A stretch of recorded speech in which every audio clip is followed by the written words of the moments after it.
so excited. Thank you and welcome to my YouTube channel, Own Your Sparkle. As you guys know, one of my favorite things to do is interview women that are either transitioning or have gone before us when it comes to the gray hair, natural color, silver movement. And I have a very, very special guest on all the way from the US and Indiana, Asa Sir Serrano. So Italian, okay, you get that Serrano. Kind of like, what is the Sopranos? I used to watch that show, The Sopranos. Anyways, thank you and welcome. And I'm so excited to dive into your story today.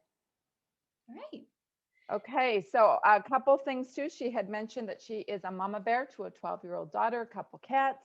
And I've been following her for a while now. And what I like about her channel is she's perfecting reels. She's perfecting tutorials.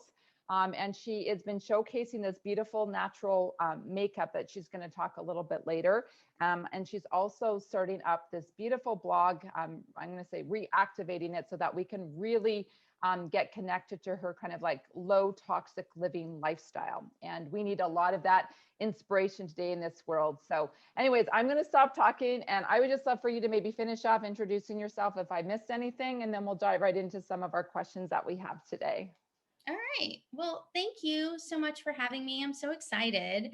So my name is Asa, like you said, and I am sort of new to the whole Instagram accidental influencer thing.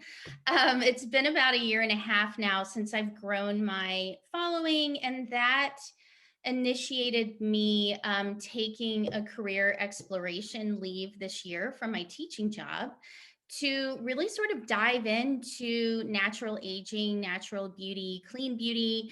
And that's how I have time, to rejuvenate this blog. It used to be all about autoimmunity and living well with autoimmunity, but that was not driving any sort of passion for me because it was a little depressing to focus on that aspect of my life alone. So then I thought about how can I, infuse it with how that's worked into my natural aging process, because that's what initiated my transition to gray, which you had asked about, earlier. How did I decide to go gray? When did I do it? How did I do it? So when I was 38 years old, I'm 48 now. I really wanted to do it. I did the pixie cut. I started growing it in, and I thought the best way to do it would be to get highlights. And it looked terrible. Like as it was growing out, it got more and more brassy because my hair is brown and lips red anyway. It looked awful. So I was struggling with that. But then that was 2010. 2011, I was diagnosed with severe rheumatoid arthritis, and it came on fast and furious. And I did a whole lifestyle overhaul. I felt so out of control of my body. There was so little I can control. So I wanted to control what I was putting in my body. I knew that hair products were toxic. So I wanted to get away from them completely. I didn't know anything about clean beauty yet. That was something that came much later because that's sort of the secret in the world. So I decided it was time. The way I went about it differently, though, I did go short again, but instead of doing highlights, I got lowlights as my hair was coming in. And that sort of helped highlight the beauty of that silver coming in, having the darker strands next to it. So I would recommend that as a way, instead of trying to go lighter, because then you've got the dark part and the gray and the light part. No. So that is what I did. And I would say the hardest part about that transition for me was that my daughter was 4. And I lived in an area in upstate New York at the time where there were tons of young mothers. Like I had students who already had children, and so being 40 years old and going gray with a 4-year-old, I was automatically grandma. and that's a hard enough thing anyway. I think for that societal perception of gray, but then for it to automatically be attributed to, you've got to be her grandmother, I got over it, obviously, but that was a challenge for me, just to push past that. You do not look old. You really do not look old. It's the fact that you have this young child, it's okay. Um, and I have zero regrets. It's one of those things where people ask, um, did you waver? Did you want to go back and dye your hair? I did, but there was that chemical aspect that I couldn't do it. I have to inject myself every week with toxic medicine. So I want to try to limit my toxic load where I can. And, the hair dye was a good place to start. And I had my health to focus on. And that was so much more important than what my hair looked like. I Yeah. love that. I love it. And I think for a lot of the women that I've interviewed over the years, we get a health scare. We Yes. get some type of a health scare that just kind of like shakes us up, wakes us up. And that was my journey. Was I got lumps in my breast, and I'm a nutritionist. So I've been a nutritionist for many, many years, and I teach people this toxic living, but I was still dyeing my black hair every single 3 weeks.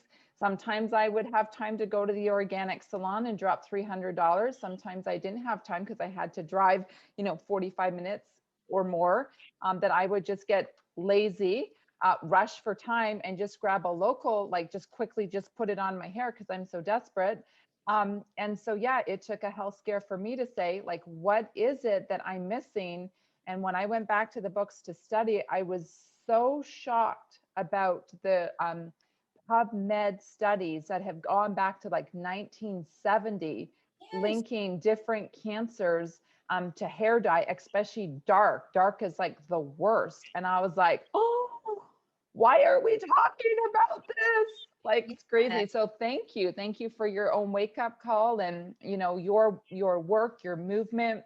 Um, it all makes a difference. It all makes an impact. And the message that you share every day on Instagram, I think is inspiring so many women to start waking up and paying attention. And that's just part of my mission. And it's lovely to connect to other women that are on the same mission, because we just want women to feel awesome in their body, right? And have a good, vibrant, long life.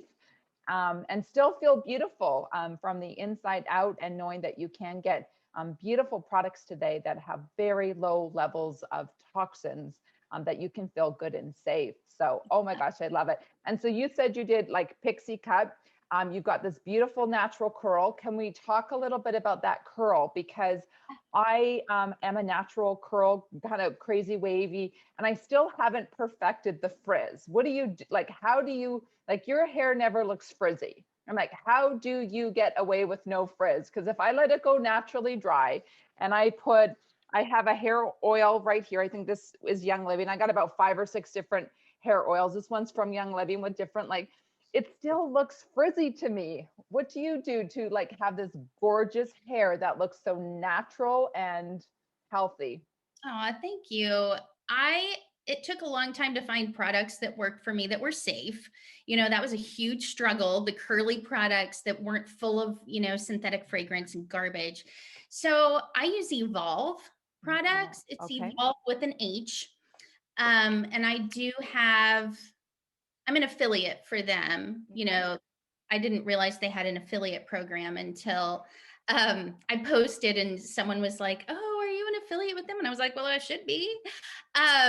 So I use their curly hair line. They have a smoothing line. They have, all kinds of different lines, but I use the curly hair products. And I think what keeps the frizz away is the Wonder Balm that they have.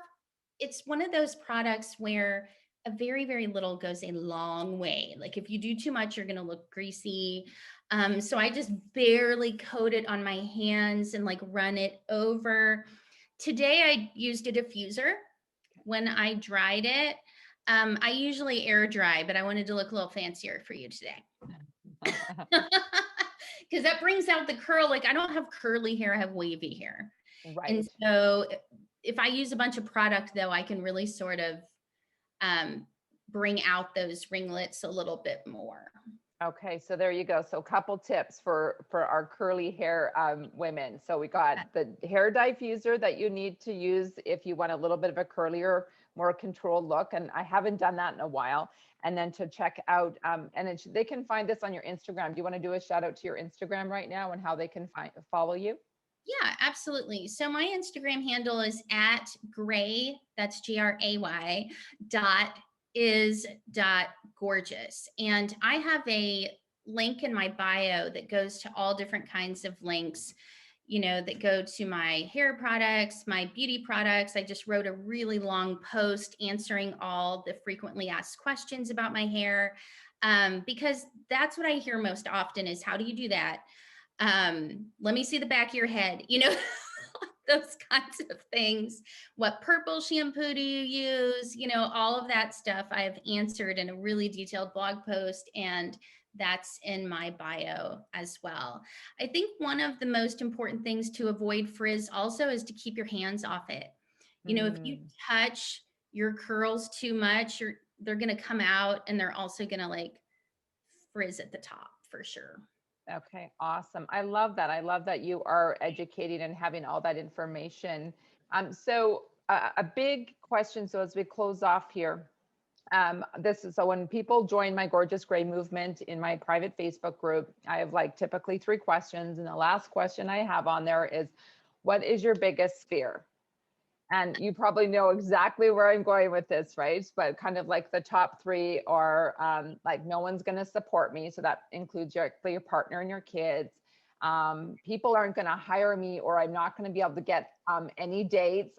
That's actually, and then just fear of just looking, I'm going to just say it, ugly, not feeling good with gray hair. So do you want to just maybe talk a little bit about those fears with the women that are watching, that are just sitting here going, I don't know, what should I do? Scary. I know that I have had this conversation with so many other women with gray hair.